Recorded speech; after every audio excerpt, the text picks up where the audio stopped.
Buonasera. So that sounded really creepy somehow. It did, didn't it? Yeah. Yeah, I'm practicing my Italian, I guess, because I've sort of that's fallen by the wayside a bit lately because I've just had a busy week. Bonjour. Yeah. There's all the continental flavour you can handle for 1 week. Veramente. In fact, we should end this podcast there because I think we just Too spicy, too much culture. Loz, what are we on now? Is this episode 13 or is it 14? I'm gonna go for 13. Unlucky for some. Well, yeah. Weirdly, 13 down the years has been a good number for me. I remember really good things happening on like the 13th of the month, and particularly Friday the 13th. I mean, obviously the notion of it being unlucky is complete twaddle, but ask anyone who's met Jason Voorhees. That's all I'm going to say. If you're the kind of person that thinks that the succession of left and right steps you take between paving stones will have a bearing on your life, then... Or if you greet a succession of magpies in a certain manner, then, oh dear. But I mean, seeing a black cat is always a good thing. I don't know if it brings luck, but, who doesn't love just meeting a black cat in the street and being like, hey, what's happening? Now, my younger self would have made a joke there, but we're not going to go there. I'm not going to go there. No, stay classy, San Diego. Yeah, it was a word beginning with P that has no place at this moment in time. Am I correct? I don't know. Perfunctory? Yeah. I do like seeing a good perfunctory. Yeah. Plinth. I don't know why that word came to mind. Do you have a favourite word beginning with P, Lars, while we're on this subject? In fact, I might go for pterodactyl because the silent P. Ooh, yeah, I like it. I mean, I don't know. Suddenly I'll turn into Jabba the Hutt then for some reason. Jabba Wookie nipple pinchy. I think my favourite words are just the ones that just sound funny and you can't explain why. Like, for example, the owl is kind of trowel. I love the word trowel and I can't explain why. I've always enjoyed not rhythm, but riddim. Said completely emotionless, is just cracks me up every time. Summer riddims. Yeah, exactly. owing from summer riddims. Do you know what? Do you know what I like to do? I'd like to do as if it's some sort of hobby. No, I mean, it's particularly in the world of hip hop is where this works best, right? Is where you recite the lyrics of something, but in the style of Angus Deaton.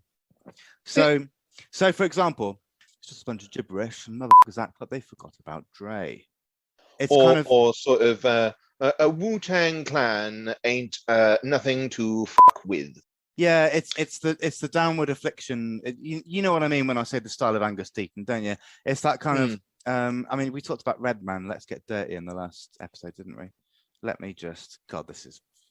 It's like I was at one point potentially considering doing a stand-up set of hip hop in different regional voices, and I particularly forgot about Dre with a Yorkshire inflection, which is nowadays everybody wants to talk like they got something to say when it comes out when they move the lips, just a bunch of gibberish. You motherfuckers acted they forgot about Dre. Dre. Yeah, exactly. Dre. Dr. Dre. Yeah, so for example, Let's Get Dirty by Redman, if I was to do that in the Angus Deaton style, it would be kind of like, I'm throwing elbows, Timberland boots, Air Force and shell toes, who the fuck is them? Right, we've got the important business out of the way in the first 6 minutes as usual. I was gonna say, we really needed that. Christ almighty. Right, well, of all the things you needed to research for this. I know. The lyrics for Let's Get Dirty by Redman. It's an absolute banger, though. It is a banger, don't get me wrong. Right. Eric Sermon, I do believe, as well. Yeah, it's just I love that track. It's just got such a vibe. It's chip chip chow. Right. So that really was a random waffle even for us. Yeah, but it was a tasty waffle. So Loz and I are recording this about say an hour or something after the last episode where we talked about our number 10 and number 9 respectively. And now, Loz, you've been walking the dog in the sunshine, I believe, by the river. In the sunshine.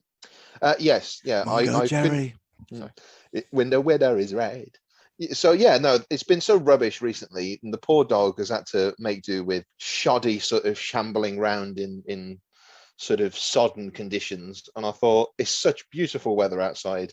Seems a little cruel not to take advantage. And of course, typically, I might as well just slap myself in the face with a wet fish and call it a day. Because typically the weather was locally located to Drake's Broughton. And so when I got down to Pershore, there was no wonderful sun. I I went down by warned you of this. I I said know. don't go too far towards Evesham because it's not all kicking off over here in terms of sunshine. And indeed, there's so much mud that I was nearly slipping over, and not the fact that I was slipping, the fact that she was on a walk. But yeah, Slipping and tripping, yo. they caught me slipping. So I'm in hip hop mode, and do you know why, Loz? Because whilst you were out doing that, and like I say, I was sat inside, Oh no! in inclement weather, ideal weather for being inside. Do you know what I've done? I went. Was that a little clue to what you'd done with the inclement? No, actually, Because you said you were going to listen to his album earlier, so I was yes, like, oh, I okay. did. Yeah, I did, and I will. But no, do you know what I listened to instead, Loz? In order in which they were recommended to me, I went off. Was it Monsieur Lamar? Monsieur Lamar with All Right, which I'll tell you what a video! Like it's like a short film, and 142 million views, by the way. Like clearly, I am one of the poor schmucks that just didn't. Well, no, just didn't. Kendrick's the truth, man. And I'll get onto the music in a minute, but I do whilst I'm on the topic of the video. Amazing video. There were so many cool things going on.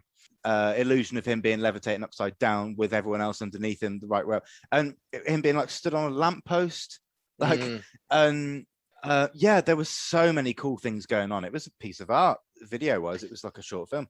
Yeah, he's a really creative dude. A lot of respect. And in terms of the music, it's kind of how I remember Kendrick Lamar in terms of like what little I've heard, which is that, one of his tracks can almost have like an interlude for 20 seconds of one thing, and then there's another thing, and so I don't really know where All Right started, really. I mean, there's the obvious sort of track, but the bit beforehand, which he kind of reprises at the end as he's plummeting to his doom. Maybe that on the album is the way it unfolds in terms of being like an interlude, a prefix and a suffix. But you know how you can find out, don't you? Yes, I do. Yeah, and if I'd had time, I probably would. Go on. Sorry, if I can just jump in, as I should have said it beforehand. Jump away. Anybody else who's looking to dabble in To Pimp a Butterfly, especially. It's one of the few hip hop albums that I truly believe is meant to be listened to as a whole. Yeah. So whilst I wouldn't quite say it's that vital to listen to every track like one after the other, I think it is definitely the best way to experience that album. Anyway, right, we've got 8 and 7 to get to, but before that, Loz, I also listened to Schoolboy Q. There you go. Nice. And I suppose these two tracks represented not necessarily polar opposites, but different approaches to hip hop, I guess. Mm-hmm. And I quite liked Schoolboy Q, but it didn't. I mean, admittedly, I've only heard it once, so I know better than anyone not to cast judgment on anything after one listen, because most of my favorite bands have required hundreds of listens, really, for me to formulate the rounded kind of opinion on stuff.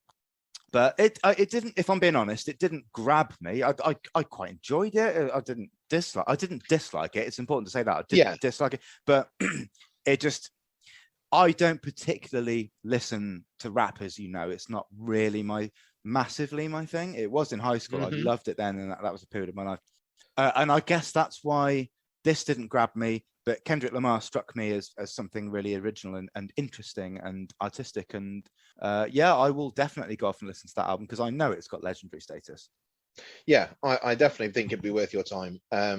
Possibly Schoolboy Q less, but particularly that track, I think it's accessible certainly, and it's just good fun, sort of high energy. I just dig it. I got very good, very specific memories of sort of driving around in the summer with that sort of music going, and just sort of like yeah. And that I'm not opposed to like hip hop just being like raucous and just, I mean, let's get dirty.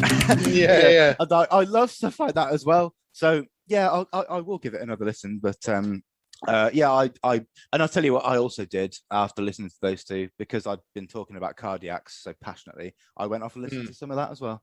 So get you. But anyway, right, good Lord, where are we now? That's well, it's over to you, isn't it, Loz, for your number 8.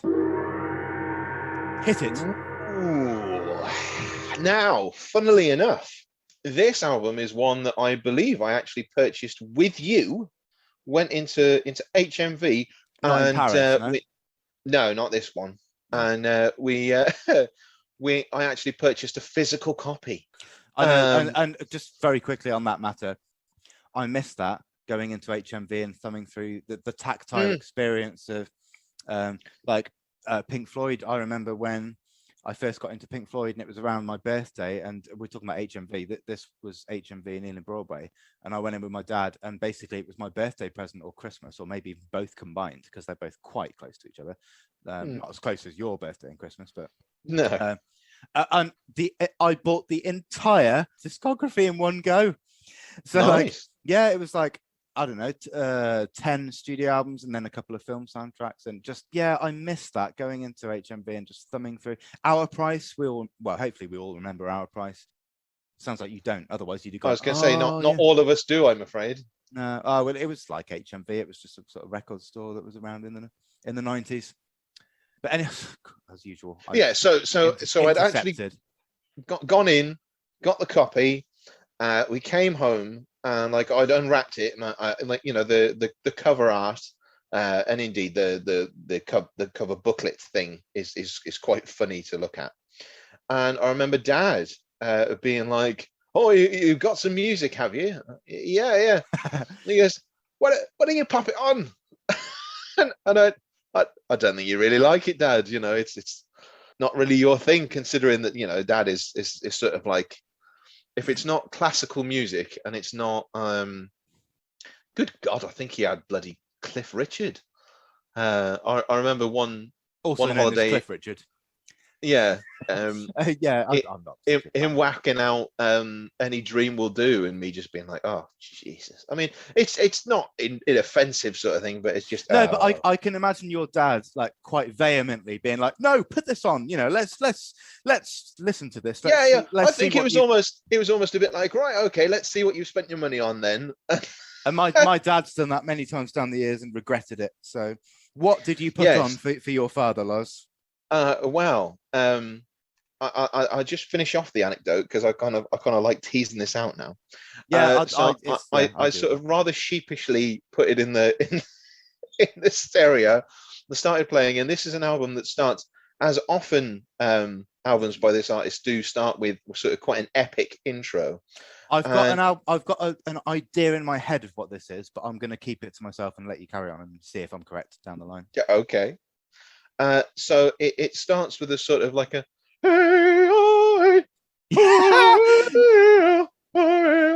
right. Are the initials of the album WOM?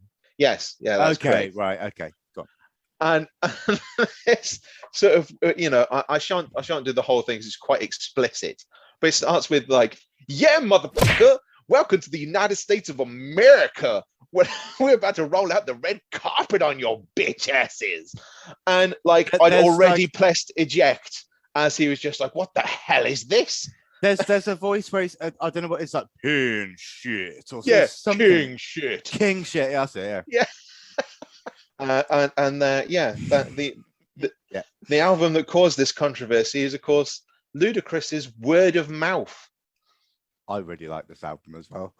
Yeah, I've not listened to it in a while, but what I like about Ludacris is that there's a pomposity and attitude, as so often the case, almost akin to the world of boxing. You know, it's all about like bravado and kind of, and Ludacris has got that swag. But then at the same time, he was like somehow sort of slightly laid back as well. Yes, yeah, and he's not, you know, shoot 'em up, bang bang, guns. Or that, you know, there's elements of that in his work, but it's well, there was the video to Get Back where he had the giant fists. Yeah, Yeah, that's a great video. Yeah, I thought it was quite interesting because I didn't know until long into my fandom of Ludacris that he'd actually started as like a co-host of a rap station. I think it was Atlanta, and where basically he was just like called on to do a freestyle sort of like every single show. And after a while, they were just like, "You're really good at this. Might be worth," because he'd never seriously considered it, I think, beforehand. Oh, really? And they'd sort of gone, you perhaps this might have something in it for you. And on the back of that, he sort of put together a local sort of tape, as it were. And I think the story goes that he'd sort of pressed up about 200 copies, and he'd sold out in a week. And it was like, Wow. oh, okay, right. There's a demand for this. Yeah. And basically, to be quite honest with you, when buying this album, the song that I'd heard that I really liked was it's a song I think called Southern Hospitality, just like Is that the one where it's like sticky yicky yicky? Oh, or is that no, something else? That's is that even Ludacris? Saturday. That's on this album. Yeah, okay. No, for some reason I thought, hang on a minute, have I just quoted a completely different artist? No, it is. Yeah. It is off that. No, it's Ludacris, all right. Yeah. No, it's the one that she says. Again, apologies for my impression, but it's like, I wanna lick you from your head to your toes, and I wanna move for the bed down to the floor. Right, that's the one that I was like, right, okay, that's a banger. A stirring rendition, Loz. That's I knew exactly what you were talking about the moment you started. So yeah, I need to go. Yeah, thank you. This album, yeah. So that's what sort of it tickled my fancy, as it were, and then I bought this album, which doesn't feature that song, and I certainly did not regret my purchase. It's just a lot of fun. It's high energy. A lot of his raps are quite funny. It's not, I would say, comedy rap, but there's comedy skits. There's lots of different, mainly Southern artists, but and there's also a nice little segue into the artist who makes the next album that I'm going to talk about. But I'm going to gloss over that for a minute and just keep going. Yeah, Ludacris is almost like a I would almost say like a Billboard rapper in terms of you can pick the big highlights off his album, and when you look back at those, I was checking out the Wikipedia page, and all the big songs pretty much are either singles or were part of. There's one song, I mean, Area Codes.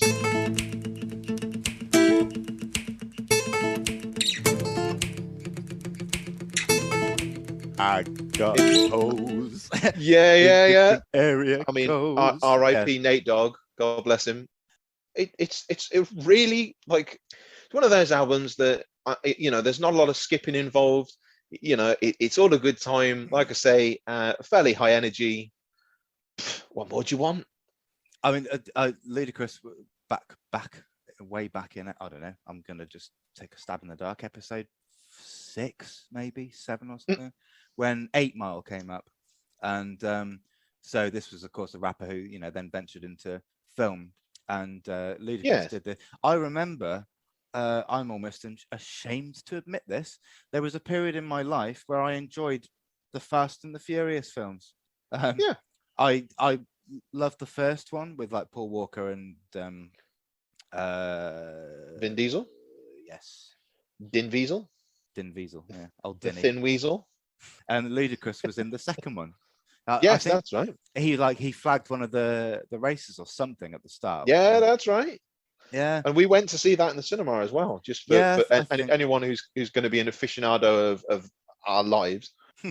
Yeah, I do remember seeing that at the cinema. Yeah, in fact, I think Ludacris did a song on the album there. It's like, too fast, too furious, I'm too fast for y'all, man. Yeah, that rings a bell. If it wasn't on the album, it was certainly a part of the soundtrack to that film, wasn't it? I think a lot of people would also remember Ludacris's off word of mouth, which is "Move, bitch, get out the way." Yeah. Oh, and I've almost forgotten in my haste, in my merriment as well. Sorry to crack on. Exactly. Brother. Well, my track to try, as it were, is a track called Roll Out. It's again just, I think you can already probably hear the chorus, funnily enough. I recognize the name, but The oh, roll out, boom, boom, roll out boom, with the boom, top down. boom, boom, boom, Big, boom, boom. big Yeah, bad yes, 40s. with the top And back, yes. yeah. And I there's put a lots little of operatic waver on it there. I don't think he did one of that the bits that necessarily, always sticks out to me is the bit where he's just like, what the hell is in that room? What you got in that room? yeah. He was just entertaining. Well, he still is entertaining, Oh man, Ludicrous. I've already written it down. Yeah, I'm going to check that out later. Yeah, check it out. Ba-da-ba-da. Now, my learned colleague, Monsieur Hughes, what is it that has made your number 8? Well, this is around the time in the podcast where I almost bend the rules or cheat slightly, as I like to do. Oh, here we go. Yeah, I know. Another 5 honourable mentions, is it? No, but it's a band where I kind of couldn't choose between 2 albums, and I have kind of named one, but I can't not name the other. So inevitably, I will talk about both. But okay, I couldn't make a case of sort of putting both in, and to me, they kind of blend as one in a way, which is strange because there was a lengthy period of time between the albums, and they're quite different in sound. But yeah, there's one in particular by this band, which is the one I'm going to talk about. An album that I kind of always thought was like top 3 material. Like it's not as if I spend every day thinking, what's my top 10 albums in order. But I kind of, I guess, subconsciously thought this was like, top 3. Like I loved it that much. But then when I came to actually really sit down and work this out, here it is at number 8. I think what my number 8 in films was Memento, wasn't it? Or was that number 7? Which again was like something I always thought was top 3. But then when I actually sat down and worked it out, it got gazumped 4 or 5 times. What a word. Yeah. Oh, top marks, Hughes. Top marks. I love the fact that word is actually an official word that's used in terms of, buying property. Puts down a higher offer. Came in with a late bid and gazumped you. Yeah. It's just a good. We talk about funny words. Gazump is a good one. So, I've kind of always been on the lookout for sort of bands that like have like complexity and artistry and all that stuff. Not for the sake of it. And it's not the first thing I look for, but I've always wanted bands that can do that, but then in such a way that's just really catchy and accessible. Almost like piercing the zeitgeist of chart music, because like they could conceivably hit the charts, but at the same time, they've got a lot going on under the bonnet, as it were. And this is a band, I mean, what I'm about to say, without revealing the band, might be a massive clue, to be honest, to some people listening. No one else seems to agree with me when it comes to this band. I bloody love them. No one else really does. And I will not spend the next 20 minutes defending this band. I refuse to do it because they're I will spend the next 20 minutes singing about this band, not literally. They're an Australian band. There's your next big clue. Loz, do you know what I'm on about? Okay. The only band, as soon as you said Australian, that comes to mind is In Excess, and I'm pretty certain it isn't them. So no, it's not them. It's not Midnight Oil either. Although I do quite like Midnight Oil. No, it's the funny thing is I don't particularly like the name of the band. That's the one thing I don't like. It's Carnival. Oh, nice. Yeah, and it's spelled, so Carnival's spelled with a K, K-A, and then Vool, V-O-O-L. I don't mind it. It's kind of like a carnival of carnage, I think is kind of almost what they're going for, Well, I like how they call their fans Vooligans, I quite like that. But anyway, like I said, it's hard to choose between 2 of their albums here. Because how we talked about Tool, in the 13-year gap between some of the records. Carnival have been like that. They've only released 3 albums, for goodness sake, and they've been around since, they've been around for quite a while. And I think there was about a 5-6 year gap between the 2 albums that I'll talk about here. And there's been an even longer gap since 7 or 8 years or something like that. The new one is supposedly in the pipeline, but it'll take as long as it takes. I don't want it to be rushed. But I have chosen one of the 2, but I will talk about the other. Sorry, I'm outside the law. Submit your complaints in writing. So there's quite a lot of like prog metal, prog rock that's quite popular at the moment. There's bands like Haken. Haken are all right. I'm doing my thing now, and I'm naming other bands. Haken are all right. They seem to be more popular. The vocalist irritates me, but they've got an amazing guitarist and they do some cool stuff. There's a band called Caligula's Horse that are also really well known. But Carnival, for me, are just my favorite by far, the most rounded. They're a very like whole unit, I guess, in terms of writing as well. You know, I suppose they're quite democratic. You know, everyone kind of contributes. It's not like Pink Floyd where Roger Waters is writing everything, or even Opeth where Michael was. You know, Carnival are a band where one of my favorite words, synergy, you know, between like all the band members is what then yields a song. You know, it's like it comes out that way, which is amazing. I suppose I should name some of the individuals with this band. Like, let's start with the drummer, right? Arguably my favorite drummer around at the moment. He's called Steve Judd. This guy, we talk about like how, you know, naturally music over the course of goodness knows how many decades now, saturated market and all that, somewhat starved of maybe original new ideas. But Steve Judd somehow comes out with some really original like beats and stuff. He's got this amazing rhythmic like capability, but like I say, he still manages to keep it accessible. He's sensational. And well, you know, they are a criminally underrated band, and he is a criminally underrated drummer. So get 2 shots. Clink. Clink, clink. And both guitarists kind of share rhythm and lead duties, but I especially want to mention Drew Goddard, who I've got great respect for as a human being, actually, and I've just tremendous respect for him. He's an amazing guitarist as well, obviously, but if you watched an interview with Drew Goddard, I think you'd see what I mean. He's just such a natural guy, just a lovely guy, clearly. You know, of all kind of the bands we talk about and stuff, I would love to meet Drew Goddard. I really would. And then, well, you've got the vocalist called Ian Kenny, who he's, again, we talk about vocalists. He's probably the most divisive in terms of like make or break on whether you're going to take to the band like I did. I think he's the reason some people just don't like Carnival, because, well, his stage presence for starters is I love it. I mean, he's very tall. Hang on, you just messaged me, haven't you? Mm-hmm. Keep it going. Sorry, no, I wasn't sure if it was audio issues or something. Oh no! I'd have probably yelled. You just shared a message in Zoom, and I thought, oh, let's check this out, because it might be that there's some sort of audio hiccup or something that I need to be aware of. No, Loz has just sent me, pick your favorite classic Euro kits in the build up to Euro 2020. We gathered. I mean, I apologize. It's just that I happened to see it come up, and I know you're a bit of a kit aficionado, and I was like, oh, I know someone will like this. Yeah, apologies. My mind started to wander just because I'd got the BBC football page up, and I saw that. Oh, I'm sorry if I'm boring you. No, it was on in the background, and I just happened to see the shortened title of "Flick to Succeed Low as Germany Boss," and I was just like, what great name, Flick. Reminds me of Hair Flick. Anyway, we have absolutely, it's completely my fault. I apologize. Please continue. You absolute knobhead. Yep. Right. So Ian Kenny is, what was I talking about? Well, his stage presence is funny because he's very, like, he's quite tall. I'd say maybe 6'3" or 6'4" or something like that. Mm.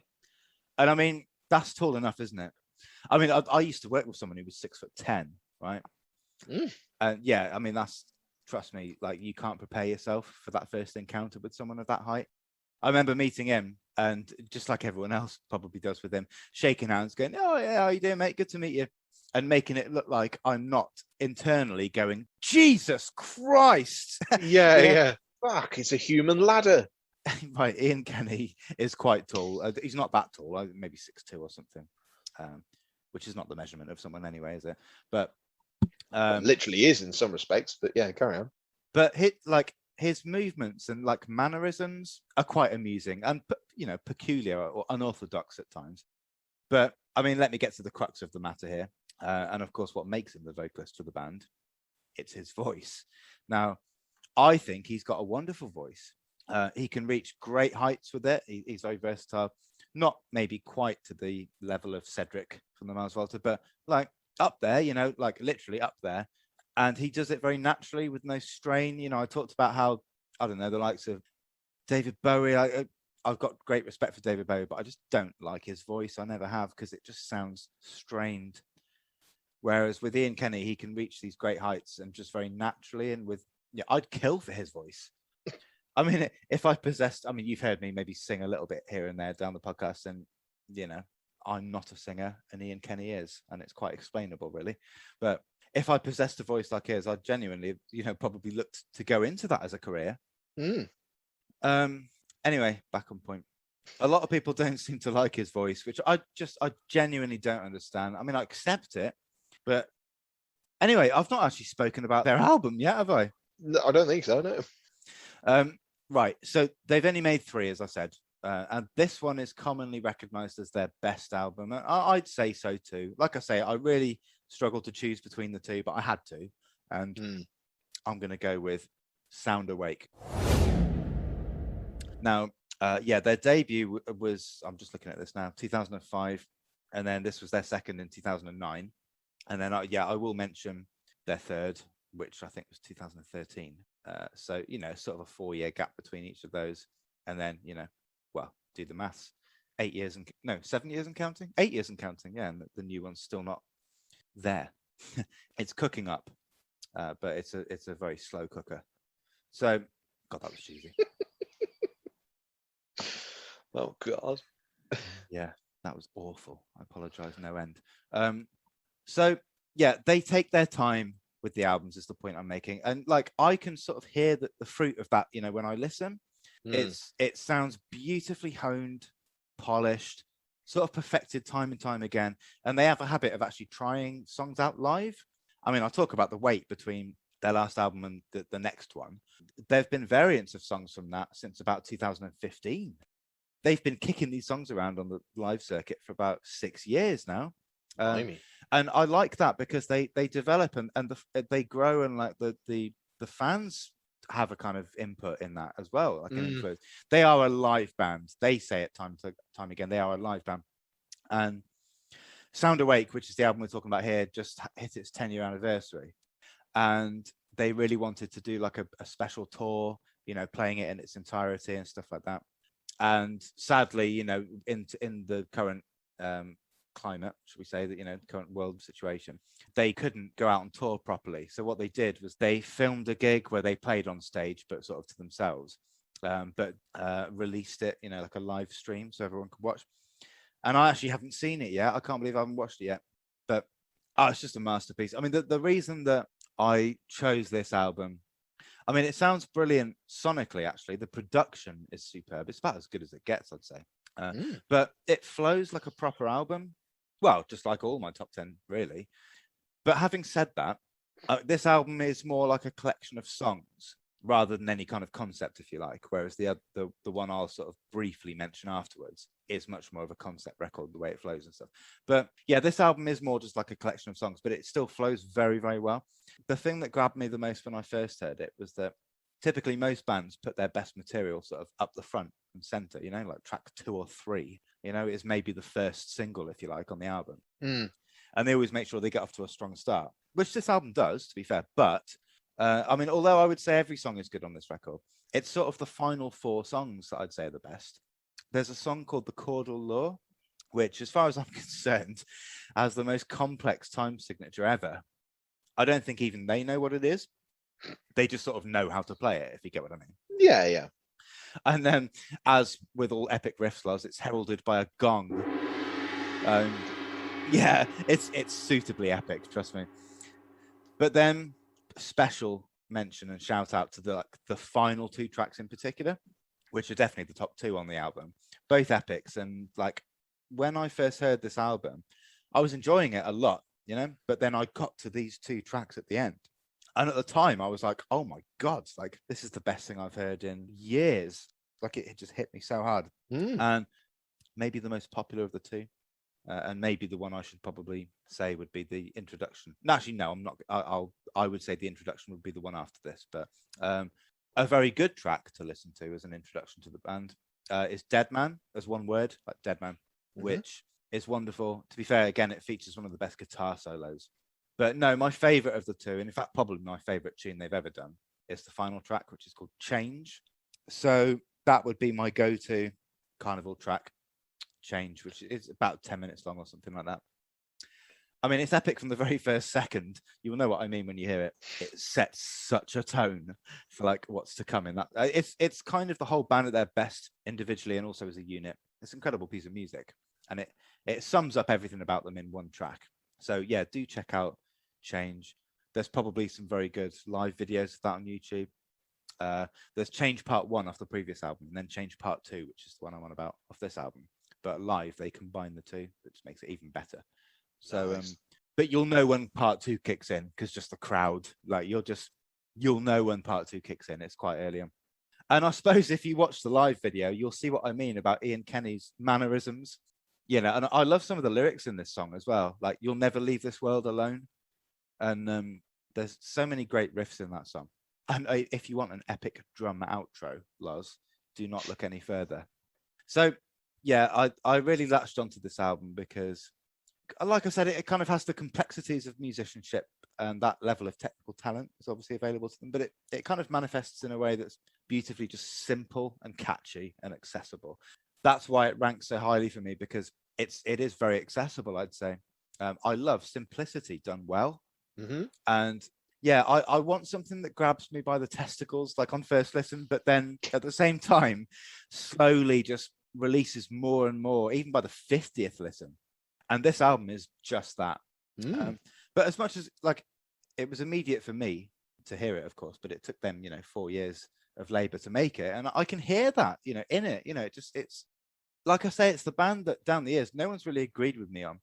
And at times it's almost thrown my respect of those people into jeopardy, because like I can hear craft in this, and anything that anyone has used to discredit what they're about.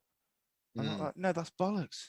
So yeah, it's catchy, but then with that intricacy as well, and it adds this whole other dimension on top of that. It's kind of the intricacy that keeps me listening today. And that on top of that catchiness is quite rare, really. I don't know of many bands that can really do both. I mean, I'll never forget the first time I heard it, because it was when I first worked in the NHS. It's not a story particularly worth boring you with, but like those who've read my book might take an interest in this, because actually, I'm talking about the album that followed this up now, called Asymmetry, right, which is a masterpiece. To be honest, probably objectively, I'd say that they're best, I think. But a lot of Carnival fans don't quite like it as much as Sound Awake, just because maybe it's just a little bit rough around the edges and more conceptual. Dare I say it, a little bit more pretentious. It's just not got the immediate punch that Sound Awake has. But I love it. Anyway, the point I'm making here is that I got into Carnival when I first heard Sound Awake, which was when I first worked in the NHS. And by the time the agonizing 4-year wait for their follow-up, Asymmetry, coincided with an amazing period in my personal life, which anyone who's read the book will certainly know of the name Kerry. You won't know her as Kerry, Loz, because you know her real name. But I will always remember kind of Asymmetry finally being released, and I loved it as much as I was hoping. It didn't disappoint. And that coincided with me and Kerry first getting together, which, funnily enough, also had a sort of 4-year build-up because, just read the book. You know what I mean? I'm not going to go into it now. No spoilers. I mean, it was a massive deal in my life. Both of those things at the time. It was a huge deal.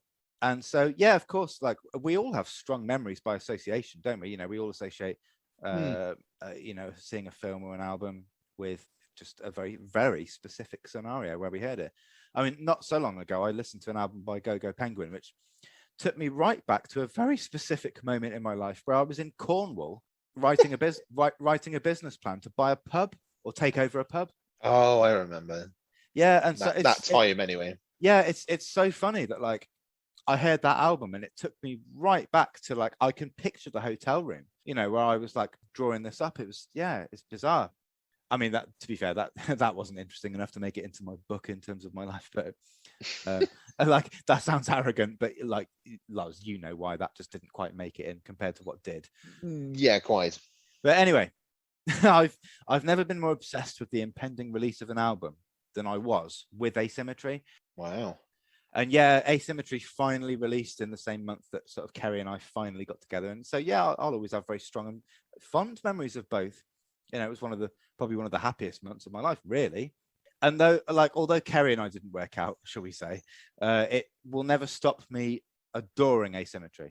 Nothing. I'm sorry, that's great that your relationship fell apart, but you can still appreciate this album. Yeah, you get the point. Well, maybe you don't get the point I'm making, because there's a lot of trauma attached actually with how that relationship went. But even that wasn't enough to put me off hearing Asymmetry ever again. You know, like it's not as if I hear Asymmetry and I'm swept back to like a dark period of my life. Not at all. I'm actually swept back to a very happy period of my life. Yeah. So like I say, that and Sound Awake were very interchangeable. In some ways, I do think Asymmetry is the best. And really, they probably should both be in my top 10. But no, I just about gave it to Sound Awake, which I think is the most consistent sort of collection of songs, the more accessible. And so, wow, that felt long talking about that band. But can you do me a favor? Just because I've heard much talk about Carnival. I find myself not being able to pin down a particular track of theirs. I'm sure I probably heard some in sort of passing almost. Can you sort of say, or give us a ballpark of like, they might be similar to another band that we've talked about, just to give us a bit of comparison? Yeah, I can actually. And funnily enough, I'll liken them to a band which, as weird as this might sound, I don't consider them that similar to, but everyone else does, and it's Tool. Oh, okay. So, yeah, I mean, you'll probably see it. You know, if you look at one of their tracks on YouTube or something, you go into the comments. There's so many people are like, "Oh, this is like Tool." I don't hear it, to be honest. I really don't quite fathom how people just consider them that similar. Sure. I don't think they're cut from the same cloth at all. They're similar. Well, I mean, to give you my insight for whatever it is, I was half expecting you to say something like Cult of Luna, because I don't know why no. Seeming like a similar time that they both sort of came on the scene, but obviously not. No, very different. Cult of Luna are sort of doomy post-metal, whereas Carnival are kind of probably more rock than metal, really. I mean, there is one heavy track which is on Asymmetry, which I love, which is, oh God, I can't remember what it's called now. So sorry, I'm going to have to Google it because otherwise it'll annoy me. Hang on a minute, I've got the album. Why am I Googling it when I've got the album to my left? Hang on a second. Only you know why. Carnival, Asymmetry, The Refusal. The Refusal. That's a great track. Asymmetry's great. I mean, I almost want to change my mind and say Asymmetry's my number 8. You know, it's that I really couldn't pick between the two. No, so sorry to address your question properly. Yeah, people consider them similar to Tool. I don't. Okay. I would say a lot of people say they're like Deftones as well. I don't hear that. I don't know really. I do. Well, in that case, that makes me want to check them out even more, because if they're fulfilling their own little niche, then they definitely deserve a listen. Then I'll just listen to Change by Carnival. It's I think they've got quite a unique sound, and like I say, you know, I refuse to defend them because they're brilliant. They're brilliant. There we go. Wow, that felt long. Talking about that album, I do apologise. So, Loz, back to you. Well. Now, the funny thing about this selection is it's almost a surprise to me. There's lots of albums that I, sort of had in mind for thinking, when I'm going to do my top 10 albums, these are the albums that I've got in mind. And I think I said to you when first sort of starting out on this voyage, I decided to listen through a few of the albums that I thought, oh yeah, I really remember listening to them. I mean, one of the ones that jumps to mind is like Puddle of Mud. I mean, I really enjoyed some of their music when I was younger, and I re-listened to the album, and it really is like a 2-3 track album. And the rest is sort of middling. Have you seen Puddle of Mud covering, I think it's a Nirvana track or something like that? It's almost as if they were intentionally doing a horrible performance. The vocalist, it's hard to, it's bizarre. It's bizarre. Like I kind of felt really sorry for the vocalist during that because I went through a weird sort of series of emotions watching that, because I thought, oh my God, like if this is serious, if they're not putting this out as a joke, then I felt for them. But yeah, I quite liked Puddle of Mud during school days. Yeah, but we're not talking about them. I was going to say, there's lots not. of well, yeah, exactly. Not that we should be. There's lots of albums like that where I've reevaluated and thought, really, on the whole, I must say, no, I can't sign off as that being a particularly great album. And in trying to sort of fill up the rest of the spots in my my roster, as it were. As I say, I'd often heard him as killer, no filler, surely. Yeah, well, I'd like to think so. Although Sum 41 are not present, this was probably another album that would have featured as a much younger Loz, but not now. Yeah, there's a band we probably should have mentioned during the prologue when we talked about Linkin Park and Limp Bizkit and the like. Yeah, it's too late now. It's too late for that now, Stella. So anyway, I'm going to stop waffling because that is seemingly the order of the day, and I'm going to fucking smack on and tell you all to check out smack on here on a where do I do it no, oh Jesus, this has gone off the rails. This has. I apologize to everybody for nothing. It's Twister with Kamikaze. Oh, Twister, basically the fastest rapper of all time as far as I can remember. Pretty much. As I say, I was more familiar with him as sort of like a featured artist on other people's stuff, and I'd always sort of really appreciated how well he pronunciates. Oh dear Lord, it's been a long day. How he pronounces the words and yet still gets that speed out. I mean, there's some rappers that sort of go and you're just like, what? If you listen to Twister, you'll know what we're talking about. Just it's ridiculous, the diction that he possesses. Yeah, you can really hear. Obviously there's some sort of word blurring when you're going that fast, but it's an amazingly clear sort of performance, really. And it's just an artist that I've always enjoyed, and when I sort of sat down, as I say, to evaluate these albums, I thought, well, I've always liked Twister. Let's put his album on, because I remember there's a few good songs on there, and the first couple of songs came on. I was just like, oh, especially I think it's the first track. Oh, in fact, just whilst we're on the subject, my chosen track to give you all a taster of Kamikaze is a lovely track called "Kill Us All," which is number 2. But it's just a really iconic beat, and I just couldn't sort of get away from it. It really is a great intro to what Twister's all about. But yeah, it is a really quite an odd album, I suppose, in a way, in that there's some sort of quite gangstery stuff. There's some almost like soul inflected stuff with Kanye West, and there's also some sort of like quite nice positive. I mean, he does. They sample a bit of Bill Withers, right. Lovely day, lovely day. Yeah. When I wake up in the morning. Yeah, exactly. The sunlight hurts my eyes. Really like hopeful, nice, like pleasant songs, and I was just like, oh, didn't necessarily sort of expect this from Twister, and it's a really nice couple of songs to group together. Well, yeah, good on you, son. I don't know any of his tracks by name, but I'll remember them if I hear them, because I remember Twister being around. And yeah, well, no, we got Kill Us All, which I say is my personal choice. Then we got Slow Jams featuring Kanye West and Jamie Foxx, which was was a big hit at the time. Yeah, that was probably the track that made him famous, and the one that I think I was introduced to I him want by. some Marvin Gaye, some Luther Vandross, a little Lolita, definitely set this party up right. Yeah. And then Overnight Celebrity, which was also like...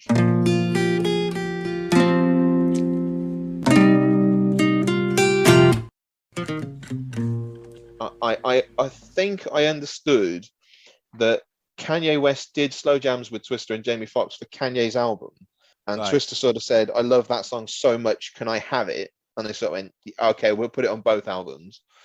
And then they did Overnight Celebrity, which was supposed to be almost like the make good for him not having slow jams. And in the end, he was just like, "Can I just have them both?" So they're grouped together, and that works. And for anyone that wants to go off and check out Twister, I suppose one of us should say that it's Twister with an A rather than yes, because indeed. Presumably so he couldn't get sued by Hasbro or Waddingtons or whatever for a certain well-known family game that results in multiple injuries usually. And I suppose there is the famous TV show 24 with old Kiefer Sutherland, and you don't want no beef with Keith. Do you know what I mean? Hang on a minute, sorry. Why is 24 come into this? Have I missed something? Oh yeah. I'm looking at the track listings. We're looking at the track listings, and there's a song called Like a 24. I'm sorry. Yeah, I've brain scrambled. No, it's fine. It made sense to you, but like because you had the conduit between point 1 and point 2, yes, whereas no one else did. No one else did. No, a quantum leap in like topic. So I just wanted to talk about Kiefer Sutherland apparently. So I think it's Sutherland, but I've decided to pronounce his name with a V in there because I'm down with the streets. There's a song title called Badunkadunk, which just makes me piss. I know this is LL Cool J, where it's like, "You got a badung girl, don't hurt nobody." Yeah. So, which again, if you're talking about Angus Deaton, you've got a badung girl, don't hurt nobody. Quite. Yeah. Again, I like quite a lot of my choices. It's really good fun. It's another one that I've definitely been rocking, sort of riding around in the car. Yeah. I mean, Twister is quite a spectacle in of himself. So yeah, go and check him out. Well, I mean, my kind of top albums are often quite complex, conceptual, and stuff like that. But I love nothing more, case in point with the last band I talked about, than just something you can belt out in the car at the top of your lungs. It's catchy. I love driving music above anything. I mean, like, I love a power ballad. I won't lie. I can't remember the name of the station, but like when I was driving 2 hours a day for work. Well, not for work, but to get to and from work. And yeah, it's just, Aerosmith, Don't Want to Miss a Thing. That's the sort of thing I want to listen to when I'm driving, Although I hope you weren't like literally like miming along to the words when he says, "I don't want to close my eyes," and you close your eyes. No, because the point is I don't want to close my eyes. Yeah, close my eyes. Don't want to worked your way out of my trap. Road. Sorry. Yeah. Because I've hit you, babe. Yeah, and I don't want to make a claim. Yeah. I've said it before. Why are we not in advertising? We could make this stuff up in our sleep. Well, we've gone from Twister to Aerosmith to road accidents. For Christ's sake. So makes sense to me. So I'm afraid I can't really say anything else about Twister because I don't really remember a great deal. And so I've got nothing of value to offer, clearly, because I've just like literally driven us off the road with Aerosmith. I was going to say, to a lot of people, I think he is just, that guy who goes really fast. But actually, I think if you listen to him, I mean, it's I don't think it's going to be, it's not going to be a religious experience that changes your life. But yeah, I think he's got some suitable content in there and seems to be quite a pleasant chap at the end of the day.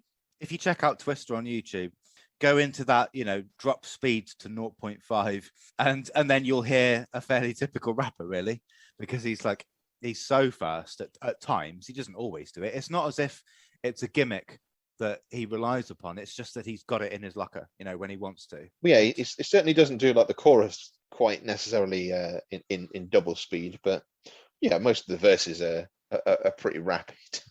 I mean, if he did it non-stop, it would wear thin very quickly, wouldn't it? It would get grating. Yes, there's definitely some variation. It's not like a drum and bass sort of like, there is more to it than that. It's not quite so robotic. But it is literally like, it is that pace. It is that pace, that tempo. Hit him when I get him with a rhythm. Yeah, it's insane. It's insane what he can do. Yes. And there are a few other people that could hope to replicate it, and therefore is worthy of your time and attention. Quite.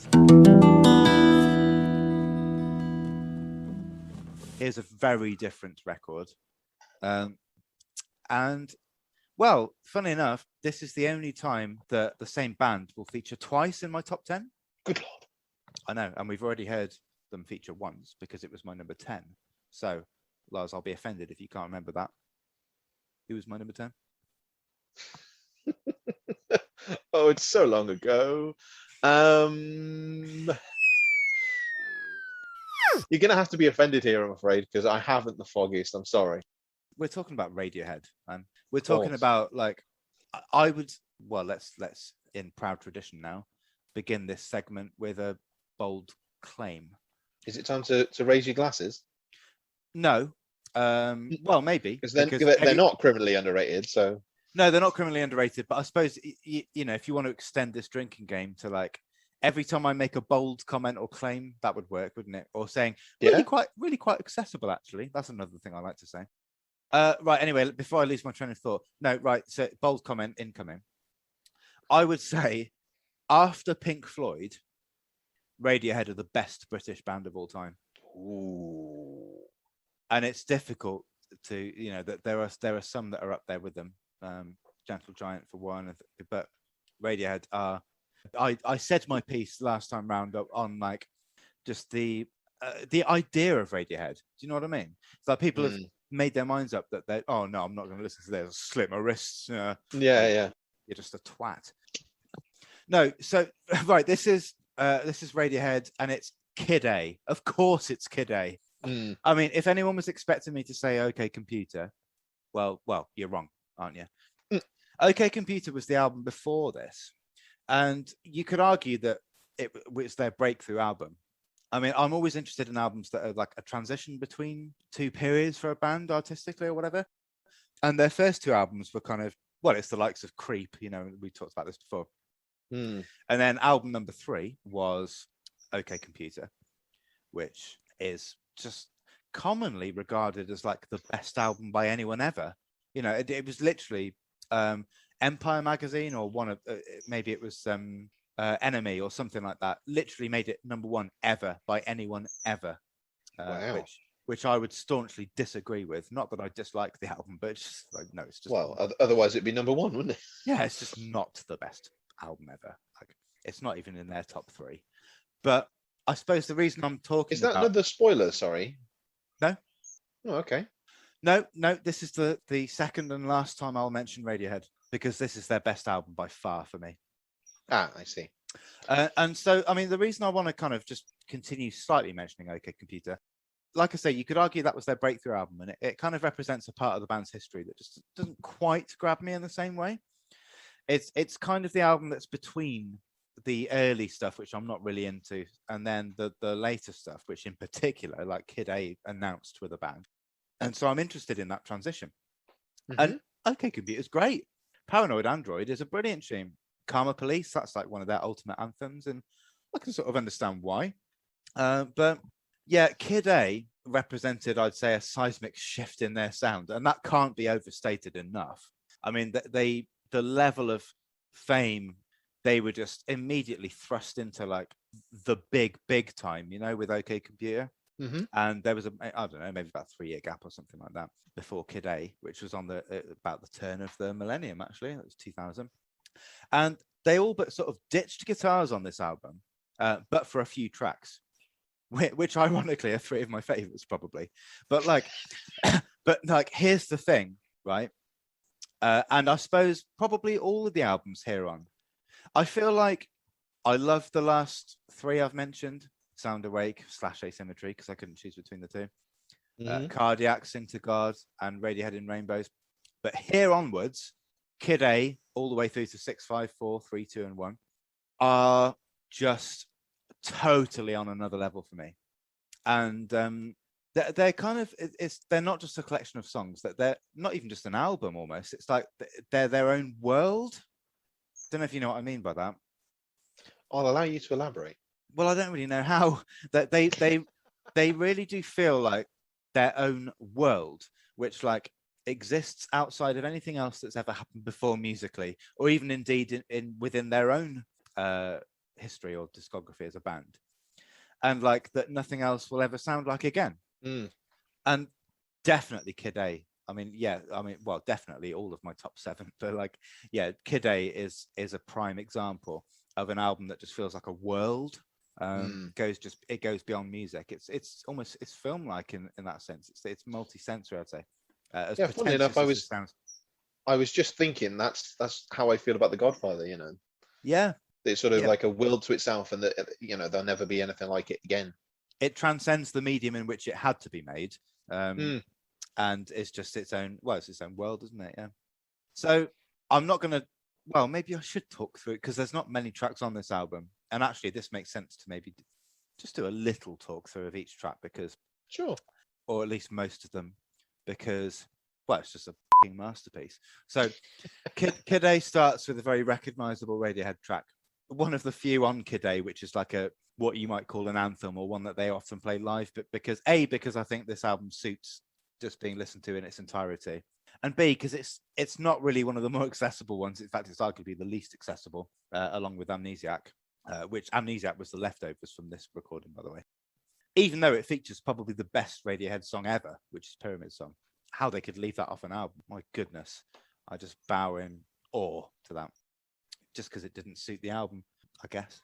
Although I could sort of hear Pyramid Song being on this album and it could work probably. Shit. But they did. You all right? Sorry about that. That's all right. I just heard you go, oh shit. I didn't hear anything else. Oh, in that case, that's all good. Because all of a sudden, one of the songs I got lined up for later just started playing on me. I was like, no. No, I didn't hear anything. I was waffling there anyway. And I haven't even mentioned the name of the song yet. So it's Everything in Its Right Place, which is a stunning way to open an album.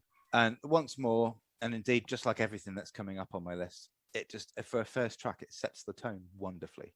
It's simple chord progression, as indeed most of their songs were before this, but this has this electronic keyboard tinge to it, I suppose, and then a stack of weird vocal effects and stuff that really make this sound quite beautifully alien almost. And I suppose, I mean, if that sounded well, yeah, if you listen to it and you think that sounds alien, then wait till you get into track 2, which is the title track.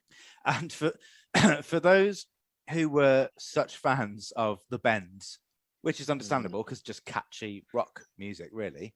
If they were, you know, back in the world before the likes of Spotify and YouTube and stuff, you know, someone would have waited for the day of the album's release, gone down to Our Price or HMV, bought the CD or the vinyl, had the agonizing journey home, and then got home, pulled up their favorite chair, poured a glass of wine, and then put this album on.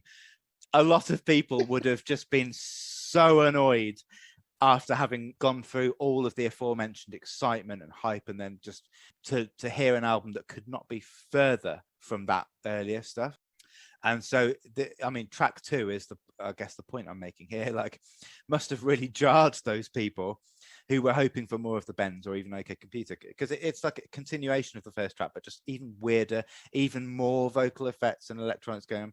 But I hope those people persevered and listened to the rest of the record. And indeed, anyone else that might go off and listen to this off the back of my review, because we do get into more accessible territory here on, because there's the national anthem, which is such an anthemic, like, simple bass line, but just sufficiently enjoyable to sort of carry the entire song, to be honest. This like swirl of brass and stuff. It's much more upbeat. It's the first time we hear proper drums on the album, and it's just hard not to bang your head to that tune, to be fair. I don't know if you're making a note of any of these tracks, Loz. I'll get to. This is going to be a very difficult one for me to choose, like an introductory. In fact, I haven't done so yet, but I'll say everything I want to say about Kid A, and then I'll try and decide at the end. Okay. In terms of like, this is the track to check out. Because I've lined up all of your previous recommended tracks, so you know this is important. Okay. Well, I mean, Loz, you've probably heard some of the tracks on this. I mean, Everything in Its Right Place, for starters. Yeah. You know, most people have heard that. I'll get through the rest of the album now. Drums. So yeah, like drums. That was Rowley Birkins. Kid A. Yeah, Kid A. One girl was very badly burned. Yeah. Frightened deer in the woods. They put their guitars down. Witnessed my father throw the album in the river. Right. After the national anthem, the drums disappear again altogether for the following track, which is aptly titled "How to Disappear Completely," which I believe is like Tom York's favorite Radiohead song. Right. I think it's his favorite song they've ever done, along with Videotape, which I talked about in the last episode, and Daydreaming. Actually, I remember him saying, I personally, yeah, Daydreaming would be my favorite of the three, probably. But yeah, How to Disappear Completely is a very moving, very melancholic. You know, we talk about, or I talk about, like how I feel they're slightly unjustly pigeonholed into the, like, oh, you know, depressing. Not really, but this track is the reason why they do get pigeonholed, because just like anything that's uplifting, you know, it almost requires its counterpart, you know, to be effective. So yeah, this would be a prime example of just a very melancholic, haunting piece, I guess. And then we get into the next track, which is well, yeah. So that was an acoustic song, and then this next track's very guitar driven. Charge Your Glasses, because I mean, this might be my favorite song on the entire album, actually. No, actually, sorry, I've got this out of order. I should have probably got Wikipedia up, or at least, at the very least, pulled the album off the shelf to my left. But I'm just sort of talking off my, well, just spouting. Just talking bollocks, really. Just talking bollocks, yeah.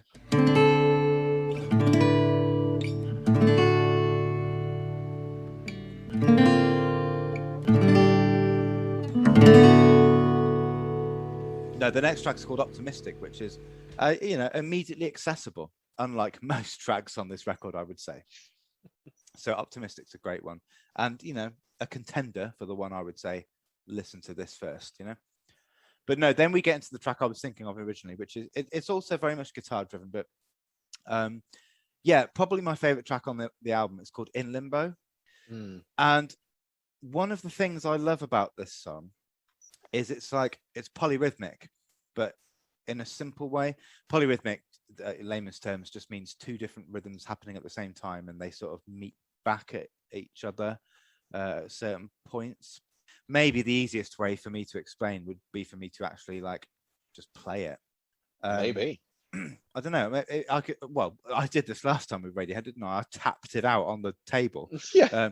But like, just listen to the bloody album, people. Yeah, listen to In Limbo, and you'll see what I mean with the beat. Like, it's like boom, boom, ba, ba, boom, boom, boom, boom, ba, and but then the guitar riff and the drums like just on a slightly different rhythm, and then they meet back up. And so like each time the guitar riff starts, it starts with a alternating part of the drums.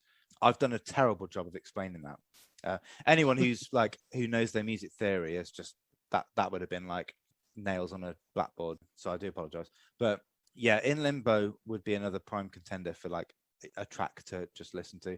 Not because I think it's the best introduction, but just because it's my favorite probably, and I've just spent a great deal of time trying to explain it. So the guitar and the drums have this glorious kind of independence from each other that like, but they keep meeting back up and they swirl together. It's like it's part of this world, like I say, that the whole album has sort of created this vibe. And then that goes into, I think, the disco quote unquote track on the album, which you've probably heard, Loz, and most people have. Idiotech. Does that ring a bell? Afraid not. It's anthemic, to use that word again. It's often the track people remember this album for. It's kind of a more upbeat dance number that hints perhaps at what's to come from subsequent records. But again, here it kind of works in the context and the bigger picture of the world that this album has created. You know, I mean, I really don't know if I'm getting too in depth here at times, like too much even for this podcast. But I hope you're not irritated or bored by me just loving things like this as much as I do, or talking about this in this level of detail, because it's kind of all I know. And like, as such, it wouldn't be the Scott and Loz show if Scott wasn't being Scott. So very true. I've got such love for things like this, I can't tell you. So back to Idiotech. It's again another contender for like, check this out first. You may have already heard it though, to be fair. It's like, it's got a really almost aggressive beat, and it's the first thing you'll hear. It's so imposing. So you've got this stomping electronica of Idiotech in it, and then a wonderful, like, warm keyboard sort of track called Morning Bell, which is lovely. And then it runs into the final track, which is called Motion Picture Soundtrack. which is a strangely fitting way to close out an album such as this, because it's such a journey. Kid A, I'd be mad if I didn't sort of at least go back to this point off the back of the success of OK Computer. You know, goodness knows what the expectation was on their next release, even if the band didn't feel it, but certainly from the outside. And really what Kid A was in some ways like a middle finger to the zeitgeist that like wanted and expected a OK Computer Mark II. But they did what they felt right to do, and I can't commend that enough. You know, like I say, given the commercial pressure that was likely upon them after having released what, like I said, many people call the greatest rock album ever, you know. Yeah. And it's not just that commands my love and respect, but no, like musically, this is my favorite album of theirs, regardless of what it did for the music industry, etc. I mean, that just adds to my love for it, but perhaps more so for them as people over musicians. Whereas just Kid A musically is my favorite than they've done. You know, they may be musicians by work, but they are people, and that just really comes across. And as such, any person with a degree of love and intelligence wouldn't slate or knock them for doing what they felt was right for them. But like Sure. they got so much stick for this album, but I just don't think they cared. If they cared, they wouldn't have released Kid A in the first place, let's face it. And like I say, they followed it up with Amnesiac, which just says it all. I mean, I will end this with the bold comment which I started with, I believe, which is that along with Pink Floyd, I would call Radiohead the greatest British band ever. And actually, it'll be interesting to see in a couple of decades' time how they're remembered, because, you know, thankfully there is a subset of humanity that are like keeping music alive, you know, and that who will never forget. And so hopefully albums like this never get forgotten, because Dark Side of the Moon and the like are remembered largely, I think, just because of like sales numbers and things like that. Whereas Kid A won't be remembered for that down the line. And if it does get forgotten, it'll be forgotten by people that I'm not bothered about them having forgotten it. Do you know what I mean? Because, you know, as long as you want to forget about. Yeah, exactly. Yeah. And so, right, I've got to try and choose a track off this album. Well, I'm going to say In Limbo, actually, because it's not the most accessible. Nothing off this album is that accessible. Yeah, In Limbo. No, I don't want to pee on your parade, as it were. And I, you know, I really respect the musicianship and the thought that goes into a lot of the Radiohead stuff. And I always thought it was funny. I heard them once referred to as like Coldplay, but with sincerity and talent. So I thought it was great. For me personally, Radiohead have really been a sort of a. If I like a song if I find a song that I like, it really rings a bell, and I'm there all the way, and I'm just like, oh, okay, this is great. And I find them a really difficult band to get into personally, and I've tried going down the wormhole, on YouTube and sort of going on a playlist and sort of, if you're not digging that one, right, try the next one, try the next one, try the next one, and I've struggled to find, as I say, it tends to be very much all or nothing for me. Either I'm digging it, yeah, this is great, or there was, I remember very, very vividly, they've got one song with, I apologize because this is not going to be about the album, so I should probably curtail this. No, but go on. There's a video where Tom is sort of walking through and opening doors, and every door he gets to, it like opens to that's Daydreaming off the last record. And I really like it as a video, and it's not a bad piece of music. It's clearly sort of well done and fucking right, it isn't sort of melodic. But I have to say, personally, for me, I felt like I was wasting time watching it. Do you know what I mean? Like, that's just genuinely. I know you're probably clasping your forehead right now, but I can just say that's genuinely how I felt. Well, there's a couple of things for me to say there. One, you said that you were watching it rather than listening to it, which is understandable because it's got the video and quite a striking video. But Radiohead are not really, with the exception of that track, are not really a band that just do music videos. It's much more about listening to it. And you've actually landed upon, inadvertently, probably the ultimate track of theirs, which requires a few lessons for you to really get, because on the surface, it's quite simple. Yes. It's just two piano riffs, isn't it? But which Johnny Greenwood, I think, plays actually on that one. even though he's the guitarist, whereas Tom York is typically the pianist and vocalist. Daydreaming is my favorite track they've released in years. Yeah, but I'm saying that because A, I'm just a massive fan of the band, but B, I've listened to it a lot more than you have. And one listen, or even maybe 2 or 3 listens to Daydreaming, you won't probably be in love with it after that or anywhere near it. I mean, you may not be in love with it after 50 listens. I don't know. Sure. I imagine you won't listen to it 50 times. But I'm trying to. Sorry, I'm just. I'm trying to think of like different titles to throw at you. I mean, the one that keeps coming to me is "Burn the Witch." I quite like that song. Well, that's that was. Funnily enough, I don't particularly like that song.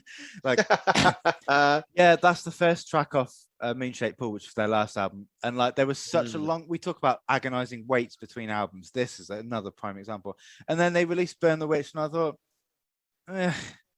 I felt like after I'd heard it a few times, I'd heard it. It's not a bad piece of music. It's still head and shoulders above most things out there, but.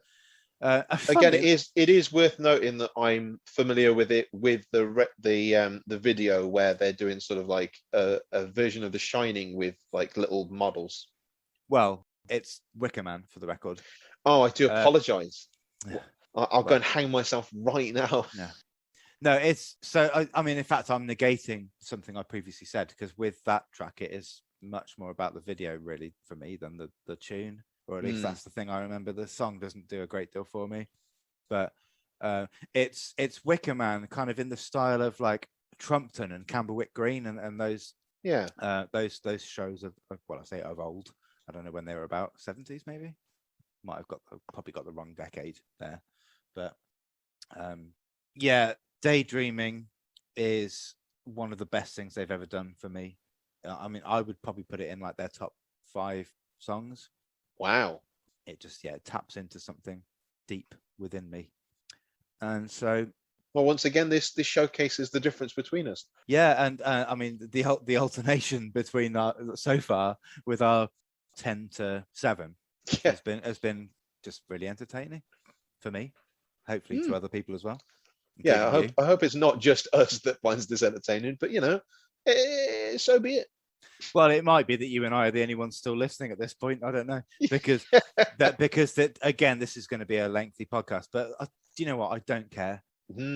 It takes as long as it takes, and much like the albums we've discussed so far, and will continue to do so, particularly with Kid A, I would say. Why should we be constrained by an imaginary barrier? And if you're still listening at this point, thank you. Yes. And I take it you've just been enjoying it so far, which is great. If nothing else, Loz and I have thoroughly enjoyed it. Well, I don't mean to speak to you, Loz, but if you weren't enjoying it, you'd have probably told me by now. We're about 15 hours deep or something by this point. So I'd have just switched the laptop off and walked away. In literally that cutthroat manner? I think so, yeah. If I was that fed up with it, I probably would like I'm out of here.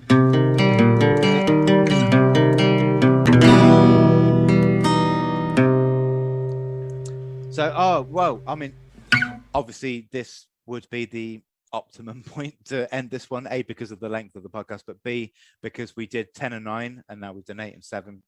And so I'm looking at number 6 and oh my God, I could talk about number 6 for the length of the Scott and Loz show to date. Jesus Christ. No, I am serious. I know you are. That's why I'm so shocked. Should we call it a teaser campaign? Not that I even intend for it to be. It's just this is just literally my passion coming out now. I'm looking at number 6 and thinking, I cannot wait to talk about number 6. So I think, we'll leave it there, of course, and get to number 6 next time. Starting with yours, obviously. I'm going to love the comparison with mine. Talk about a teaser. Right, we'll leave that one right there. Yeah, you and I will convene probably same time next week. Well, it's Tuesday maybe. That seems to be typical Scott Loz podcast day now, doesn't it? So all right, well earned rest then, I'd say, isn't it, for everyone after listening to me talk about Kid A for as long as I did. In fact, Carnival was probably the one that occupied the most time. So Yeah, grazie mille to those who have listened, as always. Big up yourself. Again, contrast. Yeah. Well, you know, I do hope you go off and check out some of this stuff. I mean, Loz and I have given a little introductory, maybe not necessarily from my point of view the best introductory bit, but just one that I just chose, I guess. So on my head be it. You'll be the judge whether it's any good or not. For you, of course. But so that's edited. Again, this is riveting content, isn't it? Fucking hell. Yeah, I know. Right. We're just you chatting. fuck off. I'm gonna fuck off. Fuck you. And and all. I haven't really got anything to add there. No, don't. Chip, chip, chow.